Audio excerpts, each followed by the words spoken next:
gather around fighters, we need to talk about someone that I believe you should all be following if you want to become something bigger than a champion. Something when you want to reach a goal but you don't think you can follow Blueprint.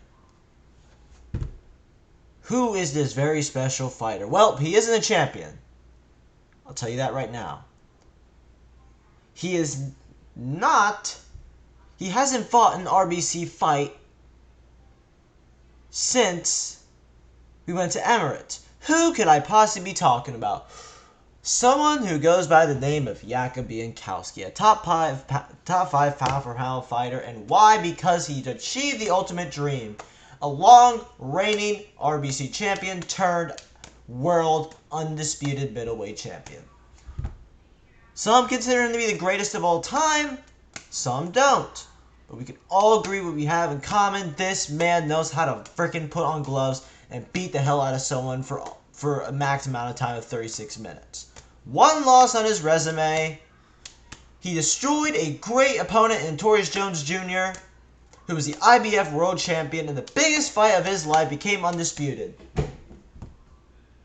Let me tell you about this man's journey real quick, because this guy is the literal blueprint on what it takes to become a two-division champion. What it takes to pick your own fights. He wins his RBC belt. And this is where Ozzy Divine seems to be following. He holds on to it for a good bit and waits for a shot, and he takes on this man, Notorious Jones Jr., with a packed resume and utterly destroys him.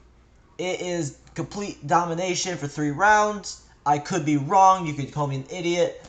This is what I've heard. He then goes on to wait for a contender, but then he realizes his division is completely washed because he's cleaned out the division. And I need to check my sources real quick just to make sure this is plausible. Maybe he did win but I'm saying his signature win was against the former IBF champion, because I just realized something. Give me a minute.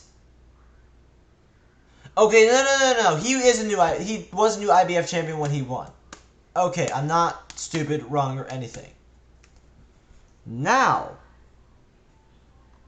he waits for a fight, but he's cleaned out the division. There is no one left for him to fight. Not a zilch. There is nothing. So what does he do? Well, he waits. And then he finds a guy who has just become this anomaly. Who has become a dominant fighter who has overcome great challenges and won a trilogy fight against Khalid Rashad in the biggest fight in the history of the sport, and says, you know what, I want that guy. I want to fight that guy. He knows he could, maybe if Raymundo says yes, get that fight. Except he knows that if he doesn't get the experience in the welterweight division, he probably won't win that fight. So what does he do? He waits. The tools change. He probably trains under those tools. He gets offers. Decline. There was an offer for him to fight NJJ. Didn't happen. He gets the intrigue of literally everyone on the roster and then says, look at Matchroom Boxing. My good friend Jam Jones. I want to fight in the main event of my debut in Matchroom against Vet Davis for the WBA's new WBA Super Welterweight title. A title I've never held in the middleweight division before. He says, okay. He wins. Pretty damn convincing too. Knockout in the 5th, I believe. TKO. And then the rumor starts. Should this man be fighting for undisputed? He's not undisputed yet. But then Ray tells him, you can't fight Cruzeiro yet. He says, okay. I see there's this fight in Japan's about to happen. I want on that card. I want to be probably the biggest fight on that card. In fact, I want to fight SSI.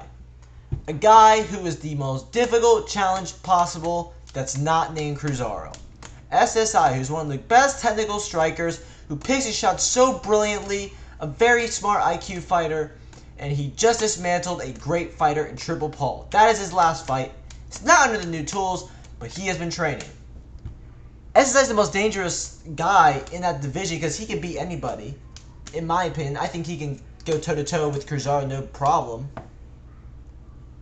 So not only has Jakob not fought, he told everyone, I want to fight that guy next. I want to get to that guy. So I think I was assuming, well, he wants to. We're gonna get this super fight. He relinquishes his belts because he knows double champ just does not seem fair, and he doesn't think he can get it that quickly. So he says, I'm gonna let that division grow. And now he's fighting in a lower weight class, which is very damn difficult weight, obviously. And then you have contingencies of a new weight class, pretty much everyone there. Now he's fighting in Japan, night 1, headline fight. I can't goddamn go to it. And he gets to fight the second best welterweight in the world. A guy which he can beat, a guy which he's going to be easily favored to, at least a 2-1 favorite, I would guarantee. A tough fight, but he's going to have a lot of confidence going into it because he just won a very convincing bout. And now he's going to take on a very tough test. That is SSI. Here's what he's done right. He did right by picking his fights correct in the middleweight division, winning undisputed gold. Obviously, the training part comes into play of how great of a fighter he truly is. Now, he has a fight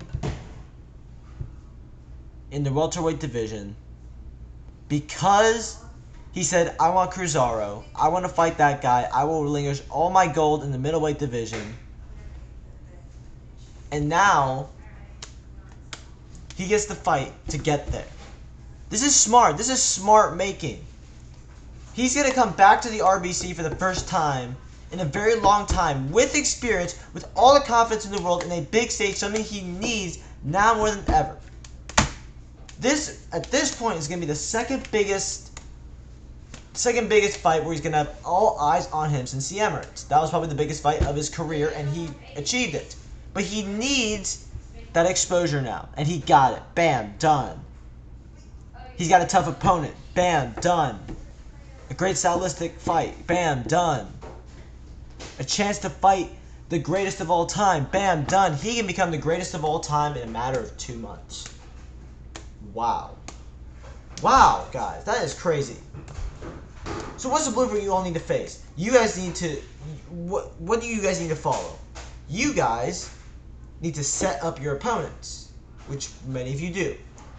You need to win. That's pretty self-explanatory. You need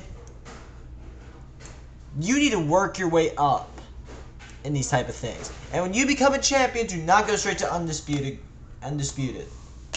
If it's a weight class where it doesn't have a true undisputed champion yet, you work your way up. Aussie and Jam are doing this brilliantly.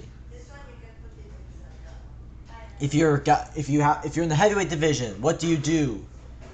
You beat the better guys. You don't call out Bugatti immediately after you win one high-profile fight. Beat everyone. Say, I am the only guy that you could possibly fight. Gabriel Maldonado's trying to do that. He's trying to beat everyone he can face. So bam, there it is. And when you get to that title, you do what the only man to ever do that could do. You, Jakob Biankowski, you do the same damn thing. You work your way up. You fight in high-profile fights, but not too high-profile. Not for undisputed best. You don't call out Cruzeiro immediately. You listen to advice. Jakob Biankowski is showing true... This is brilliant by him. And it's unintentional, which I think it might be unintentional by him. He set up great competition in the middleweight division for what we have never seen before. Khalid Rashad is coming back to that division. That's the best division in the RBC. What he could do, let's say he goes on this crazy path where he beats SSI and then Cruzeiro, then becomes the greatest of all time.